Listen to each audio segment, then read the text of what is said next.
Hey everybody, Bo Sanders, and a couple weeks ago I talked about how we're going to measure ministry, that we have to come up with a new metric because nickels and noses, not that it ever worked, but it is particularly falling short now and not measuring whether ministry is really happening. So I had proposed a body metaphor of eyes, ears, the mouth or belly, hands and feet. You can check that video out if you want. But the conversation since then has actually expanded, and so I thought it would be good. I teach a seminary class on this, and this takes up kind of a whole afternoon, so there's a lot of different elements to this, and so I thought it would be good to flesh out some of those here and talk about church health instead of church growth all the time.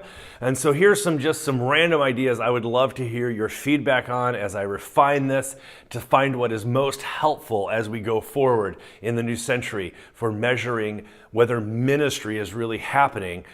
The first is when people ask me how big my church is, I just tell them 3,700 square feet. That's what we have, 3,700 square feet. That's how big my church is. It's actually a more helpful measure in some sense than how many people come on a Sunday, because it tells you how much we can expand, what we can do with the space, what the potential is for movement, and there's all sorts of things that it's helpful to know how much floor space that you're working with. Not that it tells you much of anything at all about the health of the congregation, but neither do nickels and noses in some sense. In fact, I would argue that in Church 1.0, it doesn't really matter who comes to church, just that people come to church. But in Church 2.0, who attends really matters because they bring their experience, their insight, and they do theology, practical, everyday theology, spirituality, out of their social location. In Church 1.0, where everyone is facing the same direction and it's a stage show, people are spectators at a spectacle. And it doesn't matter whether they're black or white, married, straight, single, because their experience is not informing the conversation. Now, unless they have the microphone, which is like a handful of selected people who do like probably a scripted, pre-approved thing. So I'm just saying, 3,700 square feet tells you more about the capacity for what we can do here than how many people attend on a Sunday. It's just a different way to think about it.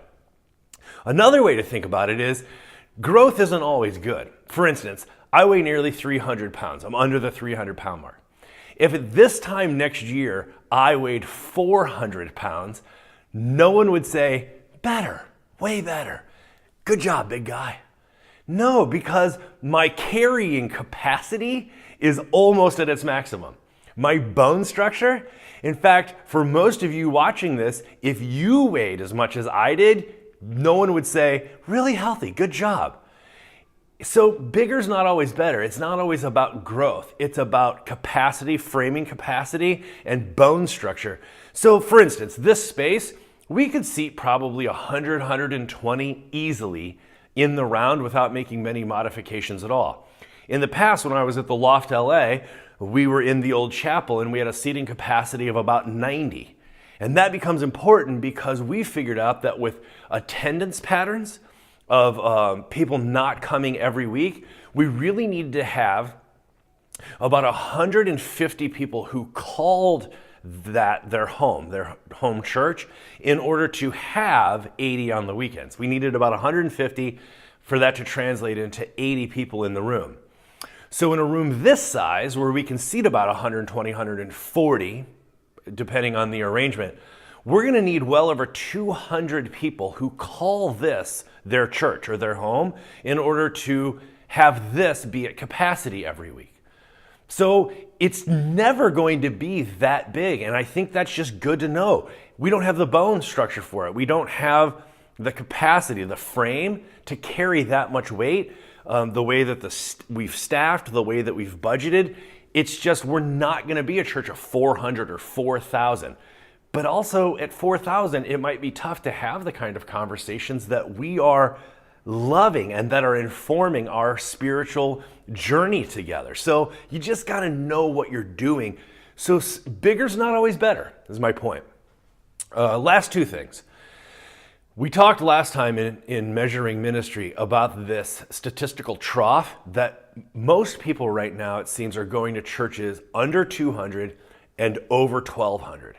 And the reason that's true is what we're calling the economy of scale, that giving patterns have changed so much in the last 40 years that giving rates determine expectation for if you have children's ministry, a music ministry, youth ministry, young adult ministry, singles ministry, right, men's ministry, whatever it is.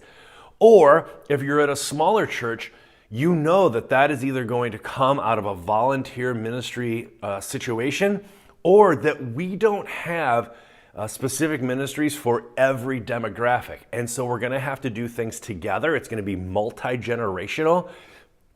It's going to be cooperative, and it's also going to be done by the people. So it's a different expectation for what ministry looks like. In a shopping culture where we have encouraged consumerism, people are church shoppers, and we can't then turn around and poo-poo on the fact that in a free market, they're going to go to a church that has something for every member of their family. The church shopper is a Frankenstein we created, and now we complain about it because it's gotten out of our control and it's actually turned against us. So this is my proposal, is that when we talk about church health, we talk about things like square footage, carrying capacity, bone structure. What is the number of people who are going to have to call the place home in order to have a pretty full house on the weekends? What kind of a conversation do you want to have? Or do you want to do a stage show, a spectacle that people come and spectate? What are we looking for? Because it's no longer enough for us to check boxes. We have some women in leadership, we have some racial diversity, we have this, we have that. If their experience and social location don't inform the conversation and allow them to bring their insight and unique perspective, then we have to have a different conversation about how we're going to measure whether ministry is happening. Okay, let me know your thoughts. I love this conversation.